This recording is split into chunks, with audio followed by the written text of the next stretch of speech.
Welcome to Democracy Now!, democracynow.org, The War and Peace Report. I'm Amy Goodman.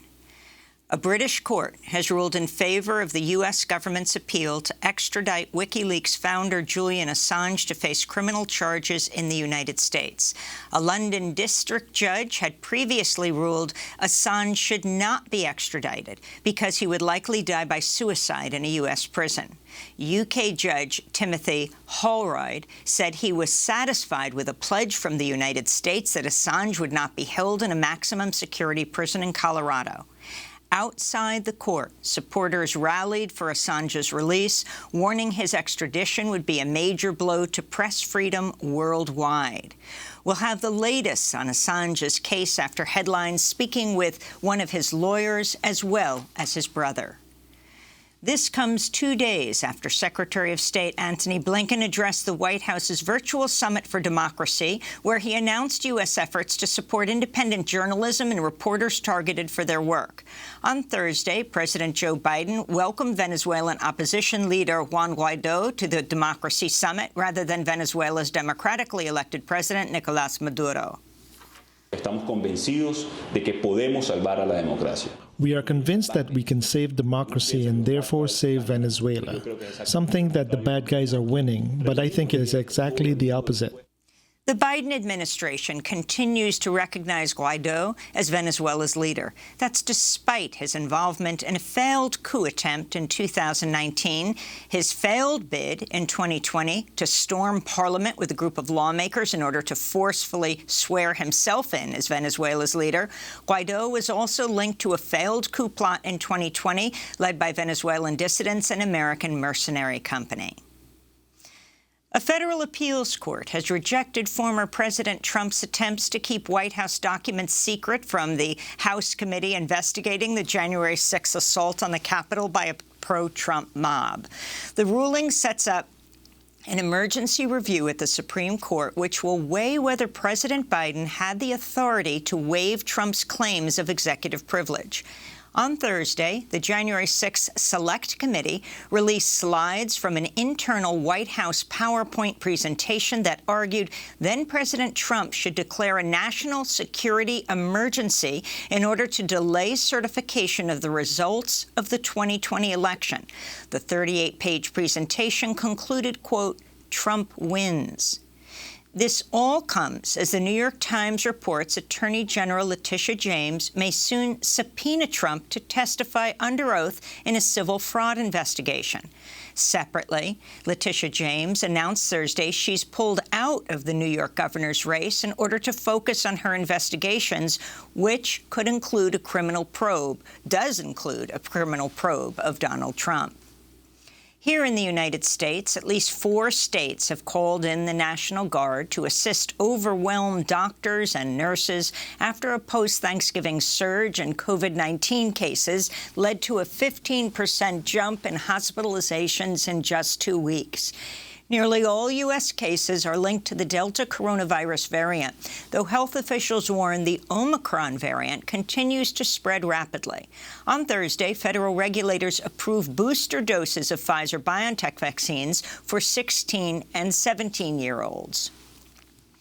The World Health Organization warned Thursday the Omicron variant continues to spread rapidly worldwide. In South Africa, coronavirus infections are up by more than 250% in a week, nearly all of them Omicron cases.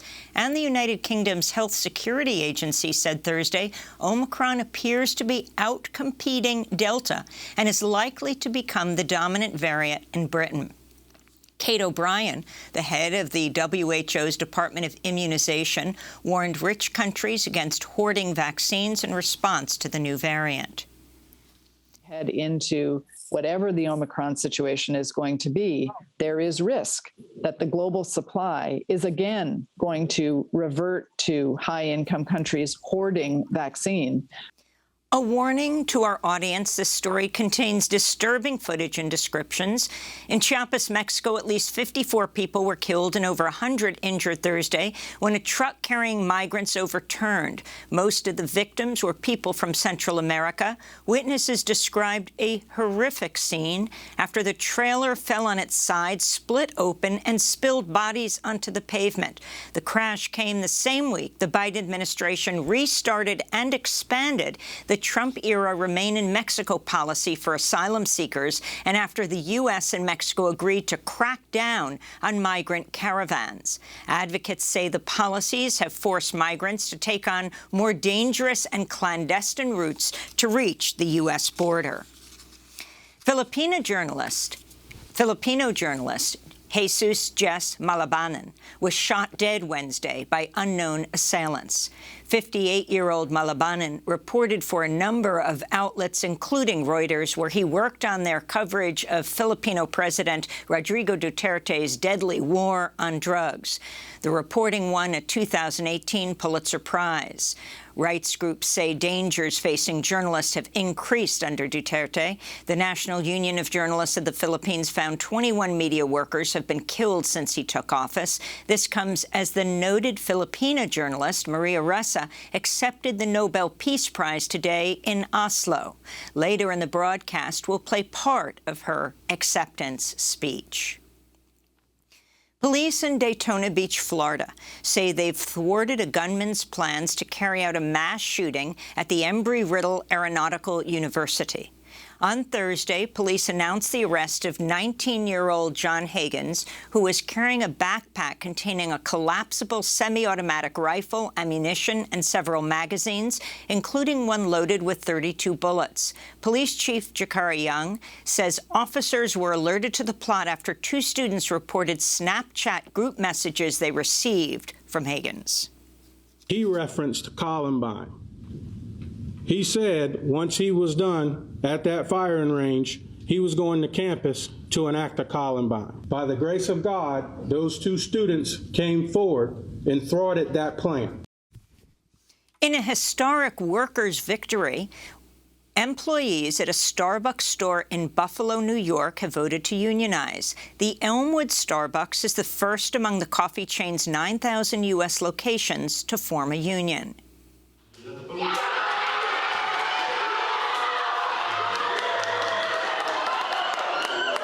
Workers cheered as the results of their vote were announced. 19 employees voted in favor and 8 against forming a union. The union drive and Starbucks union-busting attempts garnered nationwide attention and drew support from labor advocates, including Senator Bernie Sanders. Lexi Rizzo, a shift supervisor at the newly unionized shop, spoke at a Sanders town hall earlier this week. Seen the price of our health insurance go up and coverage go down every single year. I've seen partners be denied maternity leave because they just were not getting scheduled enough hours to be eligible. I don't agree that if we are unhappy with the way Starbucks is, that we should just leave. I believe that when you love something, you fight to make it better. And that's what we're trying to do with our union campaign. A union vote failed at a second Buffalo Starbucks location, and a third election at the Buffalo Airport Starbucks has not yet been confirmed after nearly half of the yes votes were challenged. The National Labor Relations Board will now review those votes. A court in Texas has ruled against part of the state's near-total ban on abortions, but stopped short of issuing an injunction that would block its enforcement. The law, known as SB 8, allows private citizens anywhere in the United States to sue healthcare workers and others for facilitating an abortion in Texas. Those who succeed win a $10,000 bounty. A state judge in Austin ruled Thursday the law violates the Texas Constitution, but will allow the law to remain in effect while proponents appeal the ruling. Meanwhile, reproductive justice advocates hope to make California a sanctuary for people seeking an abortion as the Supreme Court weighs a major case which could lead to the overturning of Roe v. Wade. A coalition of over 40 groups are urging California lawmakers to expand reproductive health services ahead of the court's ruling, which is expected by summer 2022. This is Jody Hicks of Planned Parenthood, California. Guttmacher Institute did a report that predicts a 3,000% increase in people that will find California as their closest clinic should Roe v. Wade be overturned. If the Supreme Court overturns Roe, more than 24 states are expected to move ahead with abortion bans. In Chicago, a jury found actor Jussie Smollett guilty of falsely reporting a hate crime. Smollett was arrested in 2019 and accused of lying to the police about suffering a violent, homophobic and racist attack.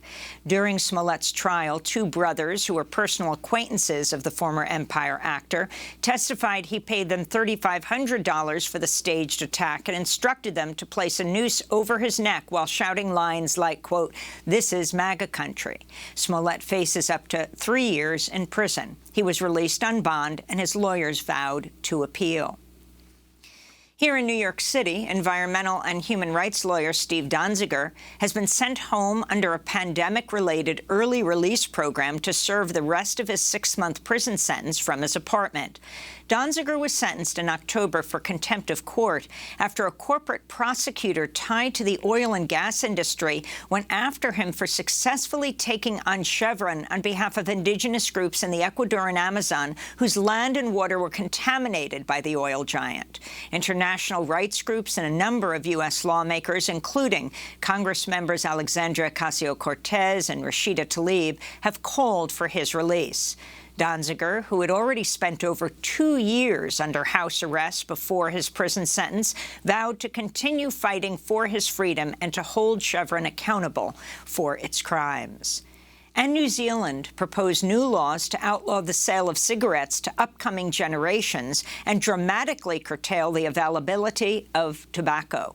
New Zealand Associate Health Minister Aisha Viral expects the laws will begin rolling out in 2024. We are legislating for a smoke-free generation by making it an offence to sell or supply tobacco products to those aged 14 when the law comes into effect. As they age, they and future generations will never legally be able to purchase tobacco because the truth is there is no safe age to start smoking.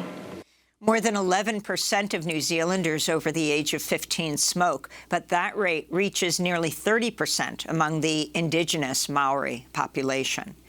And those are some of the headlines. This is Democracy Now!, democracynow.org, The War and Peace Report. I'm Amy Goodman.